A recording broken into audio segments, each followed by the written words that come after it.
मंगलम भगवान वीरो मंगलम गौतमो गणी मंगलम कुंद कुंदायो जैन धर्मोस्तु मंगलम सर्वमंगलमांगल्यम सर्वकल्याणकारकं प्रधानं सर्वधर्माणां जैनं जयतुशासनं सहजानंद चैतन्य प्रकाशाय महीयसे नमो अनेकांत विश्रांति महिमने परमात्मने। आचार्य कुंद कुंद देव द्वारा रचित ये पंचास्तिकाय संग्रह नाम का ग्रंथ है और इसके मोक्ष मार्ग प्रपंच सूचक चूलिका, इसकी 154 नंबर की गाथा, इसकी अपन ने कल स्वाध्याय प्रारंभ की थी और इस गाथा में मोक्ष मार्ग के स्वरूप का कथन किया गया है। तो अपन ने अन्वयार्थ भी देखा, टीका भी देखी, थोड़ी संक्षेप में उसको देखते हुए फिर अपन गुरुदेव श्री का जो स्पष्टीकरण आया है वो देखते हैं।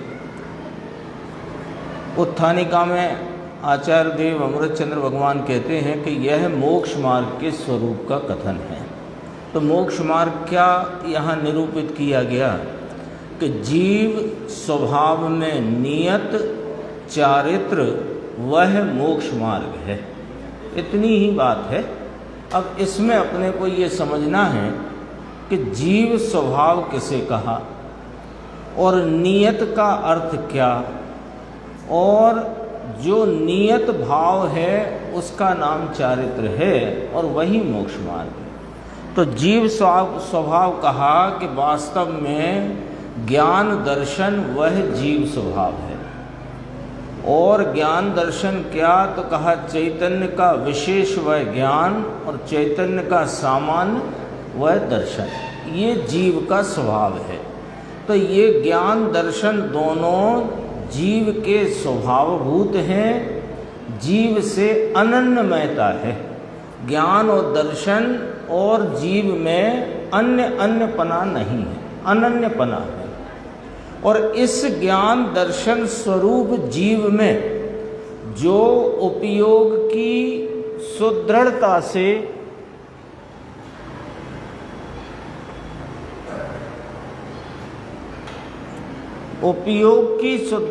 से जो लगा हुआ चारित्र का परिणमन है। उपयोग की धारा ज्ञान दर्शन में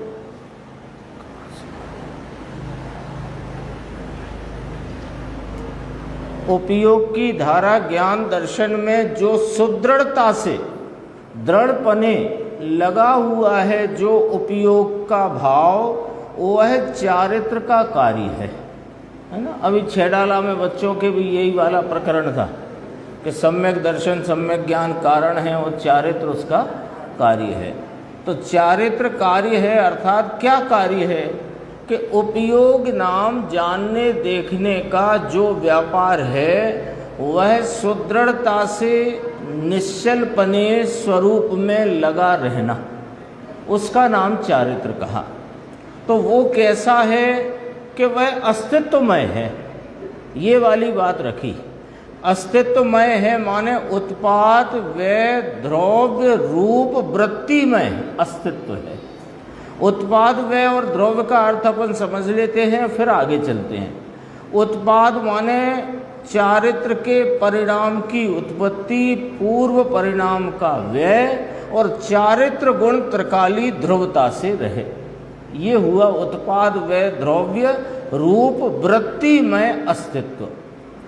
तो ये अस्तित्व की व्याख्या क्यों की, इसमें नीचे बात आई थी कि ये जो कोई भी पर सन्मुखता वाला उपयोग का व्यापार जो पर द्रव्यों में लीन है वो पर चारित्र कहा, और स्वरूप सन्मुखता वाला जो चारित्र का व्यापार नाम उपयोग की लीनता वह स्वचारित्र कहा। ये आई ना बात। तो जो पर चारित्र है उसका अस्तित्व स्वचारित्र के अस्तित्व से भिन्न है, ये सिद्ध किया टीका में, है ना।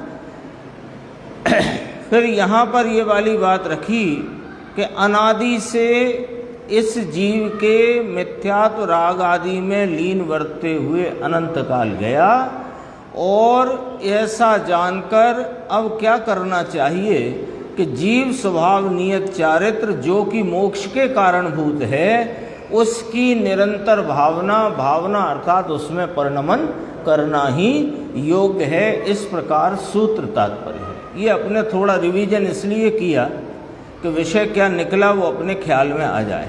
कल अपने एक पैराग्राफ देखा था गुरुदेव श्री का, और उसमें ये वाली बात स्पष्ट की थी कि चारित्र तो रागादि विकल्प से पृथक होकर उपयोग की धारा का स्वरूप में लीन होना वो चारित्र है।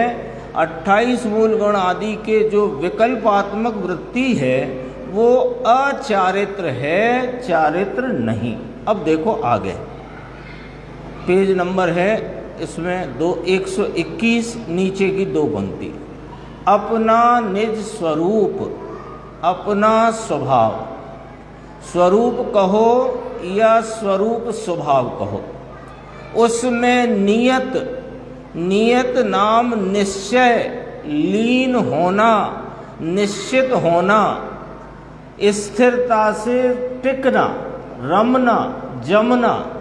तो उसके लिए कहा कि डामाडोल कल्लोल विकल्प से हटकर, कि ये जो उपयोग एक अपना चैतन्य ज्ञायक भगवान, ज्ञान दर्शन स्वरूप यह आत्मा, इसको विषय न करके अन्य विषय में प्रवर्तता है, तो ये डामाडोल रहता है।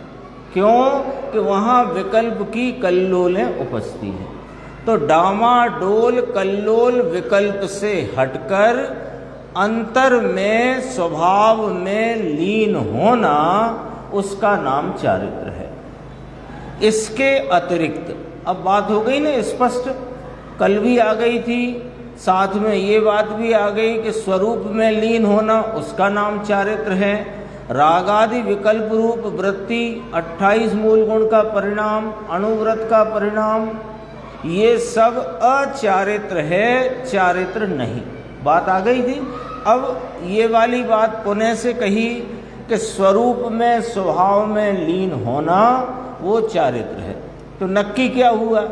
इतना अपन ने पढ़ा, इतना सुना, तो निर्णय में क्या खड़ा हुआ कि देखो इसके अतिरिक्त दूसरे प्रकार से चारित्र मानोगे तो जो माने उसे चारित्र की अथवा संवर तत्व की खबर नहीं है। ये अन्य प्रकार से चारित्र मानना है ना। कैसा अन्य प्रकार से चारित्र मानना?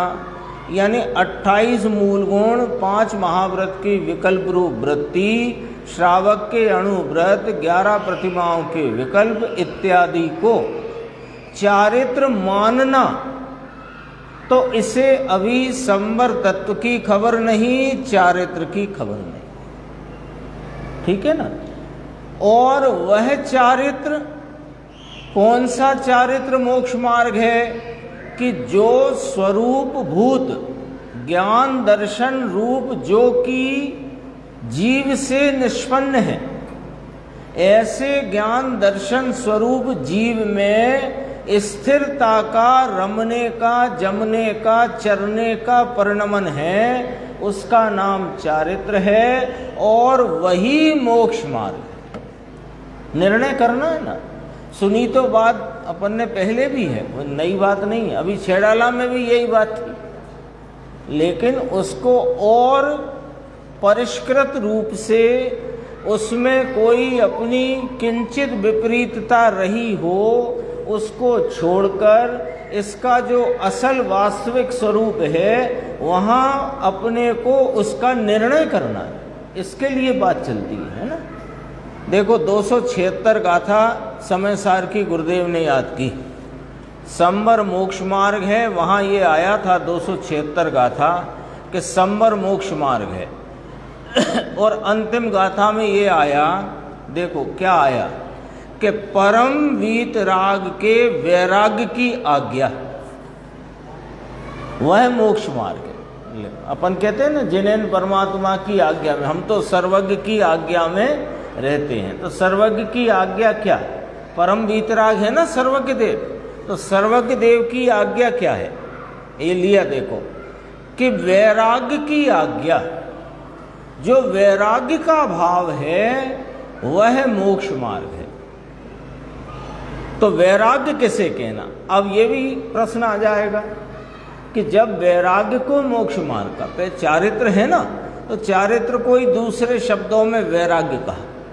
अभी उसी वैराग्य को यहां से समझो। देखो, डामाडोल कल्लोल विकल्प से हटकर अंतर स्वय स्वरूप में लीन होना, उसका नाम चारित्र है। ठीक है। अब इसी बात को कहते हैं कि ये वैराग्य की आज्ञा है। चारित्र ही मोक्ष मार्ग है, और चारित्र की व्याख्या आ गई कि स्वरूप में सर्व विकल्पों से हटकर लीन होना, उसका नाम चारित्र है। इसी को वैराग्य कहा। तो अब विकल्पों में 28 मूल गुण को कहाँ रखना? तो उससे हटना के उसमें प्रवर्तना चारित्र। अब अपने को निर्णय करना। जो 28 मूल गुण के 5 महाव्रत के विकल्प, अणुव्रत के विकल्प, 11 प्रकार की प्रतिमा संबंधी विकल्प, उन विकल्पों में प्रवर्तने का नाम चारित्र के उनसे हटने का नाम चारित्र। ख्याल में आई बात? तो अब इसी को लगाओ वैराग्य शब्द पे। तो 5 महाव्रत रूप प्रवर्तन वैराग्य के 5 महाव्रत के प्रवर्तन से हटना वैराग्य। ख्याल में आई? लॉजिक से समझो बात को। 5 महाव्रत का जो विकल्प है, 28 मूल गुण का विकल्प है, अणुव्रत का विकल्प है, वो विकल्प में प्रवर्तन करना वैराग्य कि उससे हटकर स्वरूप में लीन होना वैराग्य।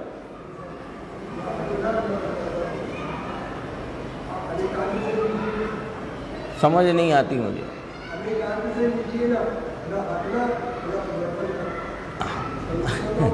हटना और प्रवर्तन करना, यही अनेकांत हुआ कि विकल्पों से हटना और स्वरूप में प्रवर्तन करना, हो गया अनेकांत।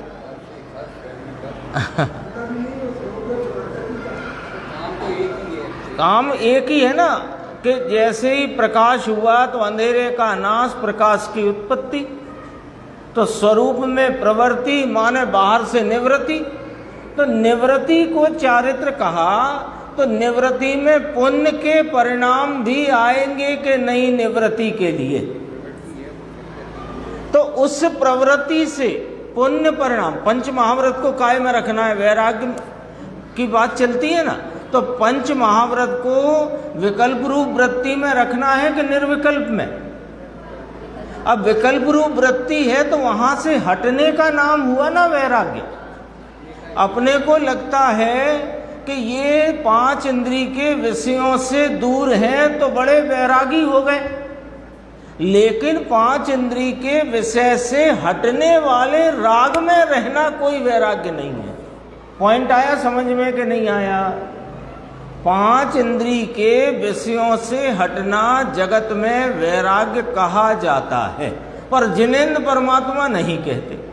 जिनेंद्र परमात्मा कहते हैं कि 5 इंद्रिय के विषयों से हटने के राग में यदि तुम प्रवृत्त हो तो तुम वैराग्य में प्रवृत्त नहीं हो। ख्याल में आई बात? नीचे कहेंगे, अभी देखो। वह मार्ग है वैराग्य से हटना। वैराग्य से हटना मतलब वैराग्य पूर्वक पर से हटना, परम वैराग्य। ऐसा लिया ना, ये आज्ञा है किसकी? जिनेंद्र परमात्मा की, सर्वज्ञ देव की। राग से, निमित्त से, एक समय की पर्याय से हटकर स्वभाव में लीन होना, इसका नाम वैराग्य करना है। विरक्ति, तो विरक्ति कैसे कि स्वयं में रक्त होए तो विरक्त हुआ ना। पाप से विरक्त होकर पुण्य में रक्त होना वैराग्य नहीं है। पाप पुण्य दोनों से हटकर, नियम सार में तो पाप शब्द में दोनों की व्याख्या पूरे नियम सार की शैली है। वहाँ पद्मप्रम मलधारी देव जहाँ पाप कहें तो पाप पुण्य दोनों लेना, चाहे वो आलोचना के संदर्भ में कहें, परम आलोचना की बात करें, परमार्थ प्रतिक्रमण की बात करें, या निश्चय प्रत्याख्यान की बात करें, कहीं भी बात करें, अर्थ तो यही निकलेगा। हाँ, स्वरूप से जो पतित करे वह पाप है, चाहे वो व्रत का परिणाम भी क्यों ना हो।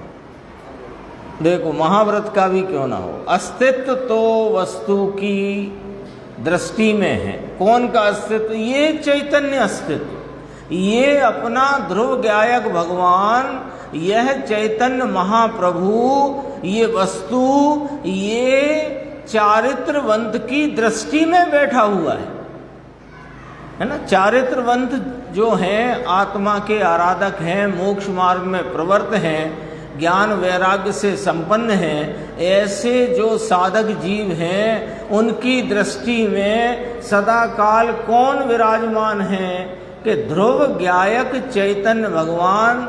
नियम सार की भाषा में बोलो तो पंचम परम पारिणामिक भाव।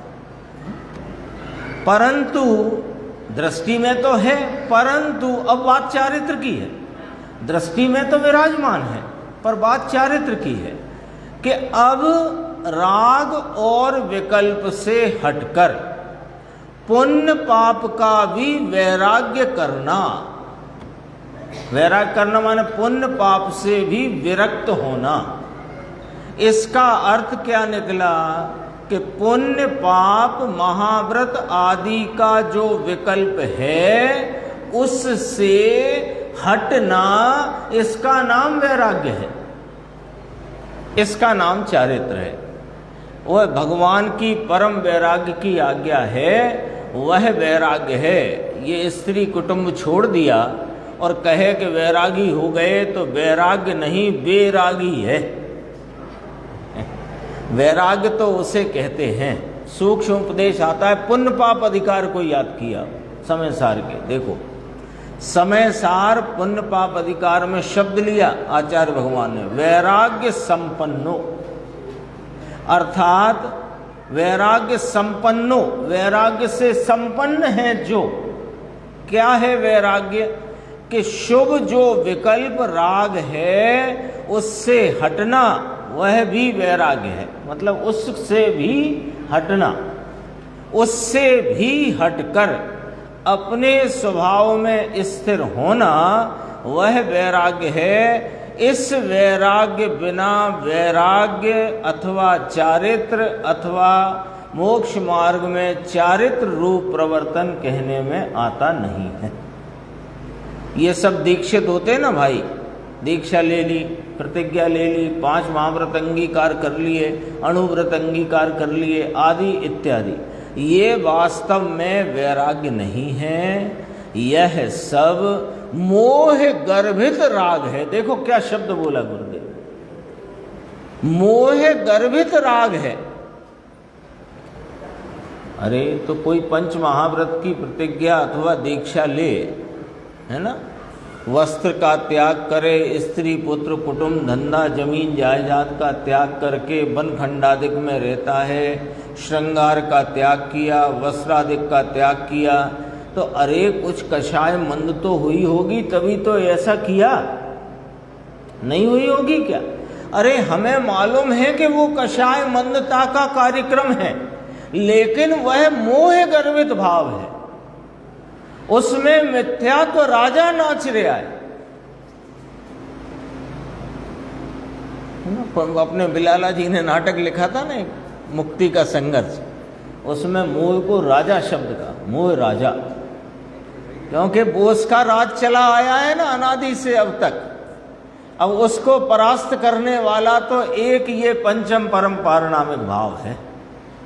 इसका जो आलम्बन ले तो उस मोह राजा का की पराजय निश्चित है, निश्चित है, कोई उसे फिर रोक नहीं सकता। कहा देखो यह सब मोह गर्वित राग है, उसमें मिथ्यात्व भाव है। आगे और देखते हैं, देखो बहुत चर्चा गंभीर गंभीर है। 123 पेज। अब कहते हैं कि वस्तु क्या है, ये पहले ख्याल में आए बिना सम्यक दर्शन कहाँ से आया, ज्ञान और चारित्र आए कहाँ से, बाहर से मानने से आ जाता है क्या। ले इतने प्रश्न अपने सामने हैं, क्या कहना है, बात किसकी चलती है, अपने विषय को नहीं छोड़ना है कि मोक्ष मार्ग किसे कहा कि जीव स्वभाव में नियत चारित्र वह मोक्ष मार्ग है। ख्याल में आ गई बात। अब वह चारित्र किसको होता है कि जिसकी दृष्टि में यह चैतन्य महाप्रभु विराजमान है, जिसकी प्रतीति में अपने चैतन्य भगवान की आप रूपता की श्रद्धा प्रतीति वर्तती है, सम्यक दर्शन वर्तता है, उसी को सम्यक ज्ञान होता है और सम्यक दर्शन ज्ञानवंत को चारित्र होता है। अभी छेड़ाला में चल गई ये बात, चली थी ना, बच्चों से पूछ रहे थे, वो थोड़ी बात गुरुदेव ने तो हालांकि गंभीर की है, पर बच्चों के हिसाब से पूछताछ में तो थोड़ी बच्चों के हिसाब से पूछी जाएगी ना। तो सम्यक दर्शन वो आया था दीपक प्रकाश का दृष्टांत, सम्यक दर्शन कारण, सम्यक ज्ञान कार्य, फिर सम्यक दर्शन सम्यक ज्ञान युगपत होते हैं और युगपत उत्पन्न होने वाले सम्यक दर्शन ज्ञान वो कारण है और चारित्र कार्य है। ये आई ना व्याख्या, चारित्र होता नहीं। तो अब देखो, तो वस्तु अब यहां से पकड़ना, पहले मेरा क्या स्वरूप है, यह बात का निर्णय हुए बिना सम्यक दर्शन कहां से आएगा। बहुत गंभीर है ये बात और अपने मुद्दे की है, अपने मतलब की बात है, अपने प्रयोजन की बात है। विमल भाई, क्या प्रयोजन है इसमें खड़ा कि हमें सम्यक दर्शन ज्ञान चारित्राणी मोक्ष मार्ग, और मोक्ष की यदि हमें प्राप्ति करना है अथवा साधी अनंत सुख भाव को प्राप्त करना है अथवा अपने आत्मा के परिपूर्ण लाभ को प्राप्त करना है, तो क्या करना है कि सम्यक दर्शन पहले होए, तब तो सम्यक चारित्र प्रगटेगा। अभी अभी बात की ना अपन ने।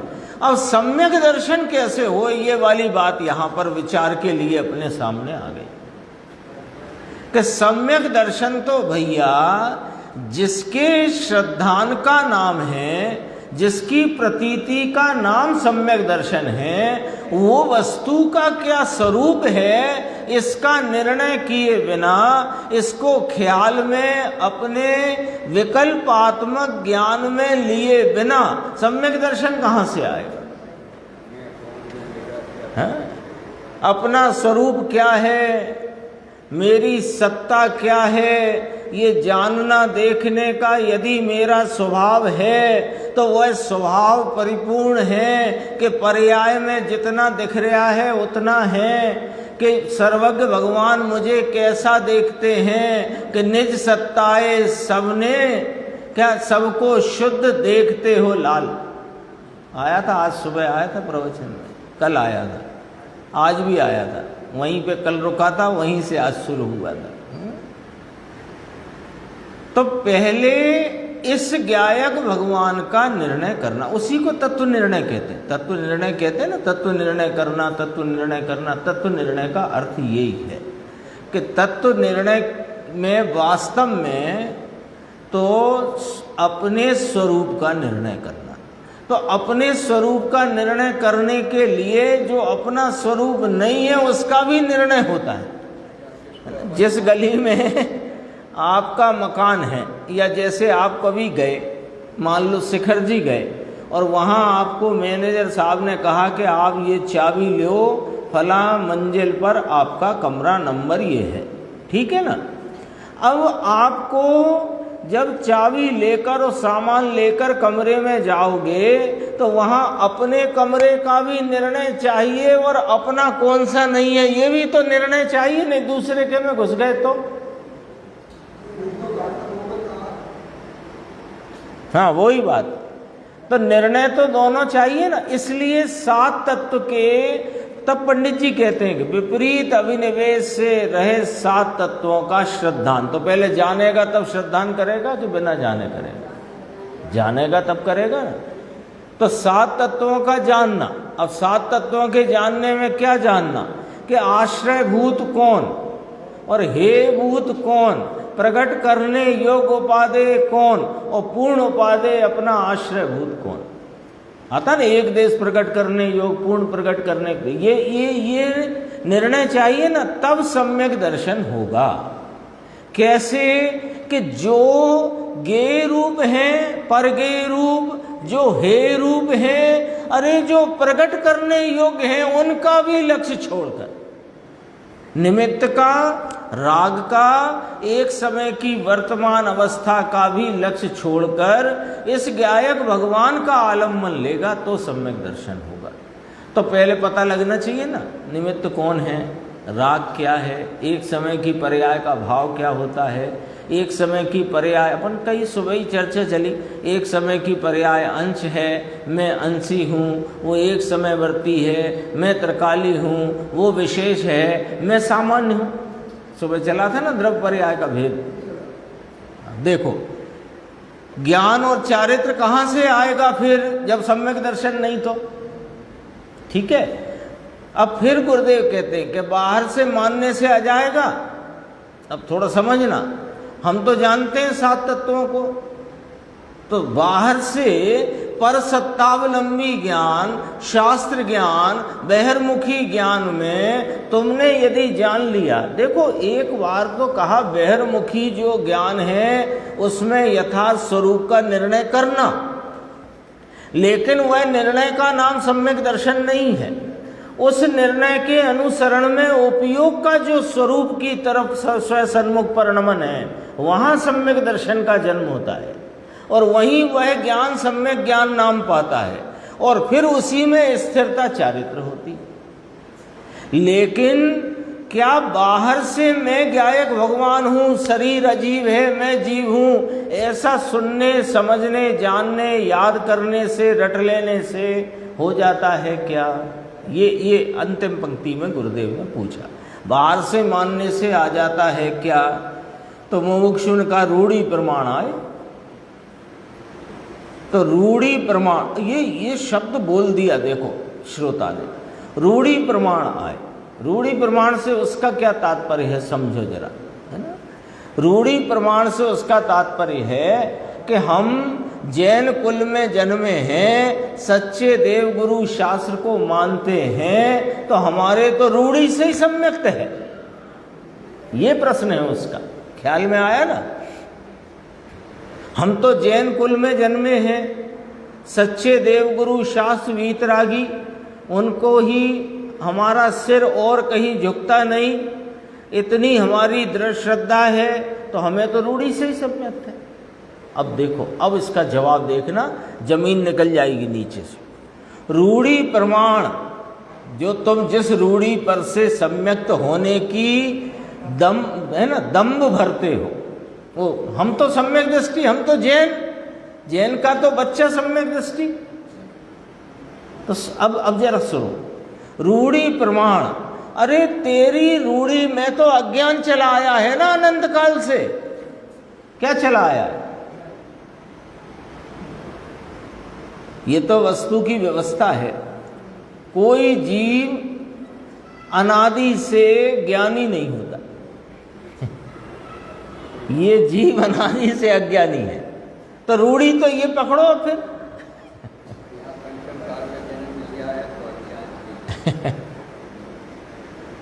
भाई अनादि से कौन है? रूढ़ी पकड़ना है ना, तुम कह रहे रूढ़ी, तो हम कहते हैं रूढ़ी पकड़ना है तो फिर पूरी ढंग से पकड़ो।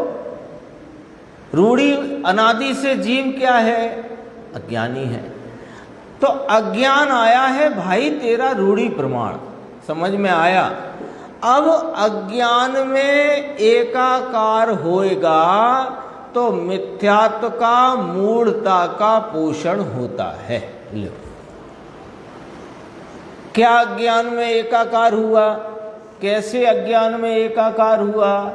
कि अपने चैतन्य स्वरूप को अनुभव रूपता से जानता नहीं, पहचानता नहीं, उसमें आप रूपता का श्रद्धान नहीं, और मैं तो जैन हूँ, वीतरागी सर्वज्ञ देव मेरे भगवान हैं, ऐसा मान लेने से तो ये तो अज्ञानता का पोषण हो रहा है, कुल अपेक्षा है ना। तो ये तो मूढ़ता है, मिथ्यात्व का पोषण है।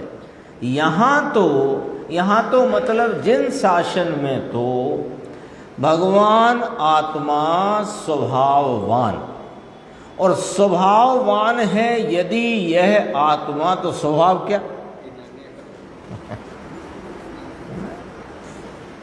निर्णय चाहिए ना फिर, स्वभाववान है कि नहीं आत्मा, के खाली पीली है, वस्तु है ना, तो वस्तु में कुछ बसावट है कि नहीं, है ना। अनंत गुण का बसावट है कि नहीं, तो गुण है वे स्वभाव रूप है कि नहीं, तो ये स्वभाववान है तो कुछ स्वभाव है कि नहीं। तो स्वभाव जो है, तो फिर जो स्वभाव है वो क्या स्वभाव है? तो इस गाथा में ही आचार्य अमृतचंद्र भगवान ने स्पष्ट किया कि जानन देखन तेरा स्वभाव है। आया ना, विशेष चैतन्य और सामान्य चैतन्य। जानन देखन तुम्हारा स्वभाव, ज्ञाता दृष्टा स्वभाव। और स्वभाव कैसा होता है मुकेश भाई? कायमी होता है। यदि मिटे तो स्वभाव नहीं कहलाता। सोना है ना, सोना, तो सोने में जो पीलापन, चिकनापन, भारीपन उसका स्वभाव है, वो बताओ कैसे मिट जाएगा? कैसे मिटेगा? मिट सकता है? अब बहुत दिन ये सोना रह लिया, अब कुछ और बना दो, बन जाए ये तो हो सकता है कि चूड़ी ये बहुत दिन रह ली, अब बाजू बंद हो जाए, बाजू बंद रह लिया तो हार हो जाए। तो वो जो बाजूबंद चूड़ी और हार है वो स्वभाव नहीं है, वो पर्याय है। पर्याय कभी कायमी नहीं होती और स्वभाव सदैव कायमी होता है। ये पॉइंट है निर्णय के, ये अपने निर्णय की कोटि में ये जमने चाहिए। स्वभाव कायम, कायमी स्वभाव। क्यों? वो स्वभाव देखो, स्वभाव कायमी स्वभाव और तुम स्वभाववान, तो स्वभाव और तुम अनन्यमय। पूरी ये समीकरण समझ में आया कि नहीं आया? जानना देखना मेरा स्वभाव और मैं स्वभाववान। स्वभाव कैसा? कि कायमी, टिकाऊ, सदैव रहने वाला। तो जो मेरा जानन देखन, ज्ञाता दृष्टापने का स्वभाव है वह कायमी है, मैं स्वभाववान हूं। ख्याल में आई बात? तो स्वभाव और स्वभाववान ये अन्य अन्य होंगे कि अनन्य होंगे? शक्कर और मिठास, नमक और खारापन, पीला चिकना, भारीपन और सोना, ये अनन्य होंगे कि अन्य होंगे? ये गुरुदेव श्री दरअसल में जो होमवर्क अपने को करना है तो गुरुदेव अपने को होमवर्क कराते हैं। आजकल स्कूलों में पद्धति बदल गई थोड़ी। पहले मास्टर पढ़ा पढ़ू के घर बस्ता बांध के भेज देते थे कि अब होमवर्क करके तुम लाना। अब आजकल थोड़ी पद्धति बदल गई ना, स्कूलों में होमवर्क भी वहीं कराते। ये गुरुदेव श्री भी होमवर्क कराते हैं क्योंकि उन्हें मालूम है घर जाके तुम्हें कुछ करना नहीं। अब ज्ञाता दृष्टा कह दिया और हमने सुन लिया और चले गए। निर्णय कराते हैं गुरुदेव उंगली पकड़ करके। ये 3-3, 4-4 प्रश्न है, ये काय के लिए? विचार करो, निर्णय करो, नक्की करो। देखो स्वभाव अनन्यमय है, यानी स्वभाववान और स्वभाव अभिन्न है, भिन्न नहीं है। हो गया, निर्णय हो रहा है कि नहीं। ख्याल में बैठती है कि देखो पहले विकल्पात्मक ज्ञान में भाव भाषण होता है। जब विकल्पात्मक ज्ञान में ही भाव भाषण ना हो तो निर्णय की कोटि में विषय पहुंच ही नहीं पाता, विचार श्रेणी में भी नहीं आ पाता, और विचार श्रेणी और निर्णय की कोटि में आए बिना निर्णय नहीं होता। तो क्या करना पहले कि पहले यहाँ शास्त्र स्वाध्याय करते समय, सुनते पढ़ते समय जो बात चल रही है उसका विकल्पात्मक भाव भाषण तो करो, इतनी तो जिम्मेदारी रखो। तो स्वभाववान और स्वभाव अभिन्न है, अभिन्न होते हैं, भिन्नता उनमें नहीं है। अब आगे देखो, और ज्ञान दर्शन का जीव से अनन्यमय पना होने के कारण क्या कहते हैं, देखो भगवान आत्मा स्वभाववान और उसका ज्ञान और दर्शन अस्थि रूप से, सत्ता रूप से स्वभाव है। स्वभाव सत्ता है, ये स्वरूप सत्ता है। ऐसा कोई सोना ढूंढ के लाओ जिसमें पीला चिकना भारीपन ना हो, बताओ। सत्ता की बात समझना है यहाँ, स्वभाव सत्ता की। ऐसी कोई शक्कर ढूंढ के लाओ जिसमें मीठापन ना हो,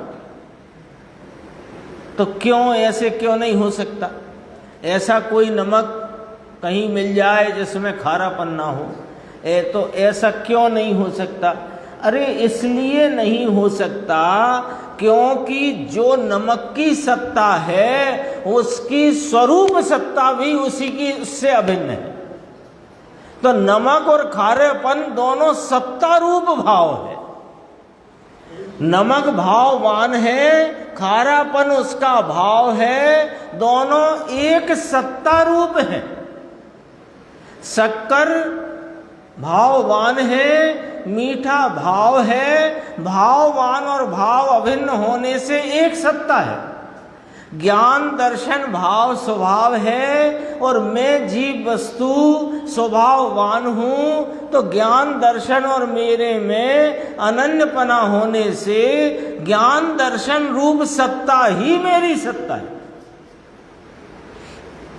ज्ञान दर्शन अस्थि रूप से, सत्ता रूप से स्वभाव, वह स्वभाव और स्वभाववान अभिन्न, अनन्य, अन्य अन्य रूप से नहीं, परंतु अभिन्न रूप से दो हैं। लो अब आप समझो बात।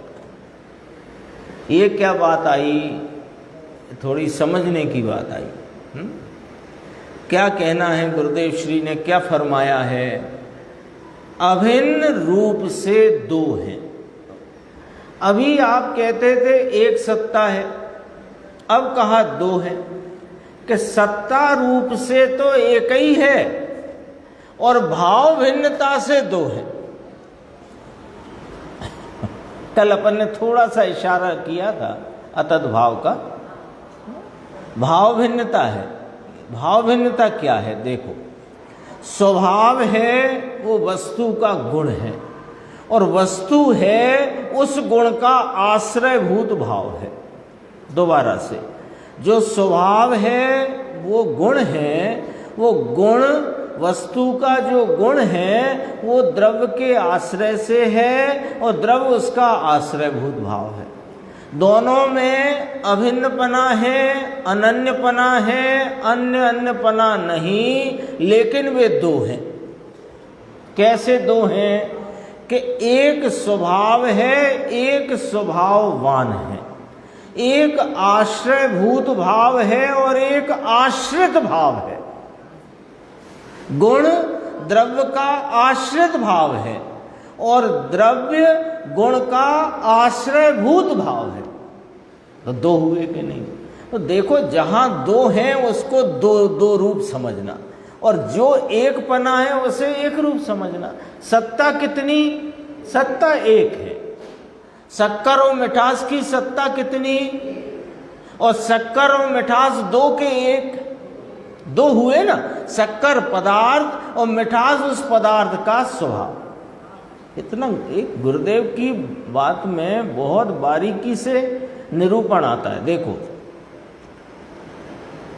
अन्य अन्य रूप से नहीं परंतु अभिन्न रूप से दो हैं, क्योंकि अनन्यपना अनन्यमयपना होने के कारण जानन देखन स्वभाव और आत्मा अभिन्न होने के कारण वे क्या है कि विशेष चैतन्य और सामान्य चेतन जिसका स्वभाव है। स्वभाव में दोपना कहा, एक विशेष चैतन्य ज्ञान सामान्य, और ज्ञान और सामान्य चेतन माने दर्शन। विशेष चैतन्य को ज्ञान कहा, सामान्य चैतन्य को दर्शन कहा। क्यों कहा कि ये जो जानने देखने रूप उपयोग की वृत्ति है ना, जो चेतन वस्तु के चैतन्य गुण की चेतना है, वो चेतना में जो दर्शन का विषय है वो निराकार है और ज्ञान का विषय है वो साकार है। ख्याल में आई बात? तो वो सामान्य हुआ और ये विशेष हुआ। साकार है वो विशेष हुआ और जो निराकार है वो सामान्य हुआ। समझ में आया? ऐसे जीव से वे निष्पन्न है, वे ज्ञान दर्शन ऐसे जीव से निष्पन्न है, ऐसे जीव से अनन्यमय है। देखो अभी थोड़ा और आगे इसमें देखते हैं, 125 पेज, लगभग एक पेज पूरा छूट गया है। अब जीव के स्वरूप भूत ऐसे उन ज्ञान दर्शन में, देखो जीव के स्वरूप भूत ऐसे ज्ञान दर्शन स्वभाव में नियत। अब नियत का अर्थ, वो एक लाइन मत भूलना, पूरी गाथा चले तब तक। कौन सी लाइन? जीव स्वभाव में नियत चारित्र वह मोक्ष मार्ग है, ये नहीं भूलना है। ये अपनी समझो हेडलाइन है ना, इस पूरे प्रकरण का हेडिंग है। इसकी व्याख्या है। जीव स्वभाव की व्याख्या हो गई, जीव स्वभाव की व्याख्या हुई ना, ज्ञान दर्शन, उनमें अनन्यमयता, स्वभाव, स्वभाववान, सब चर्चा हो गई। अब ये निर्णय कराकर कि ज्ञान दर्शन जीव का कायमी स्वभाव जो जीव से अनन्यमय है, ऐसे उस अनन्यमय रूप ज्ञान दर्शन में, अब देखो जीव के स्वरूप भूत ऐसे उन ज्ञान दर्शन में, ज्ञान दर्शन स्वभाव में नियत। अब नियत की व्याख्या, नियत का अर्थ है अवस्थित, स्थित, स्थिर, दृढ़ रूप स्थित, ऐसा जो उत्पात व द्रव्य रूप वृत्तिमय अस्तित्व। अब इसकी व्याख्या, कितनी व्याख्या है ना, बिल्कुल अपन तो समझो क्लास जैसे ही समझो, है ना, आराम आराम से एक एक बात। जीव स्वभाव, उसमें नियत जो परिणति है उसका नाम चारित्र है और वह मोक्ष मार्ग है। ठीक है, इतनी बात हुई। जीव स्वभाव की बात हो गई, ज्ञान दर्शन स्वरूप है, अनन्यमय है, त्रिकाली है, कायम है। उस ज्ञान दर्शन स्वरूप जीव में नियत परिणति किसे कहा? उसे चारित्र कहना, तो नियत परिणति का अर्थ, नियत माने अवस्थित, स्थित, स्थिर, दृढ़ रूपता से उसमें लगी हुई, उसमें जमी हुई, उसमें रमी हुई। क्या रमा हुआ, क्या लगा हुआ कि उत्पाद व द्रव्य रूप वृत्तिमय अस्तित्व। एक अस्तित्व अभी अपन ने ख्याल में लिया था, स्वभाव, स्वभाववान की सत्ता एक है। उस एक सत्ता में, अपनी स्वरूप सत्ता में, ये जो परिणति रूप सत है, उत्पाद व द्रव्य रूप वृत्तिमय भाव, वो वृत्तिमय सत, वृत्तिमय अस्तित्व। अब समझो, देखो अब यहां से बात बारीक होती है। जो इस गाथा का मूल भाव है वो यहां से पकड़ना, बाकी तो चर्चा अपने ख्याल में पहले है, पर अब उस चर्चा में से क्या बारीकी है वो देखना जरा। चारित्र गुण भी साथ में है कि नहीं अंदर?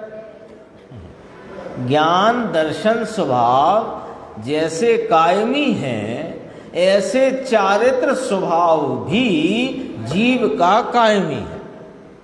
ज्ञान दर्शन लक्षण रूप स्वभाव है और चारित्र उसमें एकाकारता, एकाग्रता, जमने रमने रूपता का स्वभाव। तो चारित्र गुण भी साथ में है अंदर। जैसे ज्ञान दर्शन है ना, उसका अस्तित्व कहा, अभी कहा था, परंतु चारित्र का अस्तित्व लेते हैं। अब चारित्र के अस्तित्व में ध्रुव भी साथ में लिया। भाई देखो अंदर गाथा में सीधा बोल अंदर डाल दिया। इसमें से सिद्ध क्या करना है? अपन ने कल भी इस बात को ख्याल में लिया था, अब फिर पुनः से लो, क्योंकि वो मूल बात है कि ये बात तो हमको ख्याल में आ गई कि चारित्र ही मोक्ष मार्ग है और चारित्र आत्म स्वरूप में रमणता, लीनता का परिणमन, उसका नाम चारित्र है। अब प्रश्न ये उठता है कि ये चारित्र आता कहाँ से है? आता कहाँ से है? उत्पाद वह रूप है क्योंकि परिणति है। चारित्र परिणति है। चारित्र जो है वो वस्तु के गुण की परिणति है, जो जैसे मोक्ष मार्ग कहा। मोक्ष मार्ग जिस चारित्र को कहा वो परिणति रूप भाव है, क्योंकि मार्ग परिणति है, मार्ग गुण नहीं है, मार्ग द्रव्य नहीं है, मार्ग गुण नहीं है, मार्ग परिणति है। तो चारित्र ही मोक्ष मार्ग है। तो चारित्र कौन सा लिया मोक्ष मार्ग के निरूपण में? परिणति। अब वो परिणति जो चारित्र की स्वरूप में स्थिरता, लीनता, रमणता, रमने जमने की जो परिणति है, वो परिणति चारित्र की आई कहां से? कोई चारित्र मोहिनी का उपसम क्षय हुआ, उसमें से आई कि बाहर के सब जो संयोग थे उनका त्याग किया, उसमें से आई कि कषाय की मंदता का परिणाम हुआ, उसमें से आई? कहां से आई? ये निर्णय कराना है यहां पर, ये निर्णय कराना है यहां पर आचार्य भगवान को। इसका नाम है मोक्ष मार्ग प्रपंच सूचक चूलिका। निर्जरा की तो बात आई थी ना, संबर की बात आई, निर्जरा की बात आई, संबर पूर्वक निर्जरा की बात आई, परम निर्जरा की भी बात आई, परम संबर की भी बात आई। आया था ना मोक्ष तत्व के व्याख्यान में, परम संबर, द्रव्य मोक्ष, भाव मोक्ष, भाव मोक्ष में परम संबर लिया, द्रव्य मोक्ष में परम निर्जरा की बात करी। तो सब बातें तो हो गई थी ना प्रभु। अब कुछ और विशेष कहना है कि हाँ ये विशेष कहना है, हमें ये वाला विशेष कहना। ये समझो जरा टीका का, उसमें से टीका में से जो टीकाकार ने गाथा में से खींचकर निकाला। गुरुदेव कहते हैं ना, बलू की बाई हो वो गाय के आव में से दूध निकाले और कोई की ताकत नहीं। ऐसे आचार्य अमृतचंद्र भगवान, जिन्होंने कुंद कुंद आचार्य के 4 पदों की 2 पंक्ति के गाथा सूत्र में से भाव खींचकर निकाला है। और उन्होंने क्या कहा था? अथिमय अस्तित्व रूप। उस अस्तित्व रूप की व्याख्या करते अमृतचंद्र आचार्य देव कहते हैं कि अस्तित्व की जब बात करी, और वृत्ति है, ये तो मोक्ष मार्ग तो वृत्ति है, परिणति है, पर्याय का परिणमन है। तो परिणमन का अस्तित्व कैसे? तो कहा कि वो उत्पाद व ध्रुव युक्तम सत सुना के नहीं तुमने, जैन शासन का मुख्य सूत्र। तो उत्पाद व रूप है ना परिणति, तो वो परिणति जो उत्पाद व रूप है, उसके साथ द्रव्य कौन है कि चारित्र गुण ध्रुवता से रहा है कि वो चारित्र गुण में से चारित्र प्रकट होता है। कर्म के उपसम क्षय उपसम से नहीं होता, क्षय से नहीं होता, निमित्तों से नहीं होता, निमित्तों के लक्ष्य और लक्ष्य छोड़ने से नहीं होता। चलो, स्वरूप लक्ष्य में जो रमना है वो रमने की परिणति लो। यहां देखो, चारित्र के अस्तित्व में ध्रुव भी साथ लिया। देखो अंदर गाथा में सीधा बोल अंदर डाल दिया, गाथा में डाला है आचार्य कुंद कुंद देव ने। जैसे ज्ञान दर्शन स्वभाव है, वैसे उसमें चारित्र की ध्रुवता भी उसका ही स्वभाव है। उसका माने मेरा, उसका माने मेरा। चारित्र कौन सा?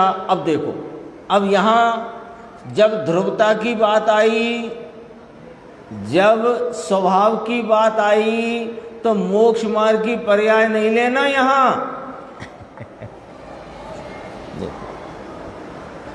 कई बार तो ऐसे गुरुदेव से कहते थे कि पल पल में आप बदल देते हो व्याख्या, कि हम नहीं बदलते हैं, उसमें जो भाव है उसको अपने को अंगीकार करना है, समझना है, स्वीकार करना है। देखो क्या कहते हैं, चारित्र कौन सा? मोक्ष मार्ग की पर्याय नहीं, चारित्र त्रिकाल गुण। समझ में आया? अरे अभी तो इसे समझना, मस्तिष्क में प्रविष्ट होना कठिन है। अब वहाँ ऐसे हो जाए सम्यक ज्ञान और सम्यक दर्शन और चारित्र हो गया। शेष चर्चा अपन आगे की स्वाध्याय में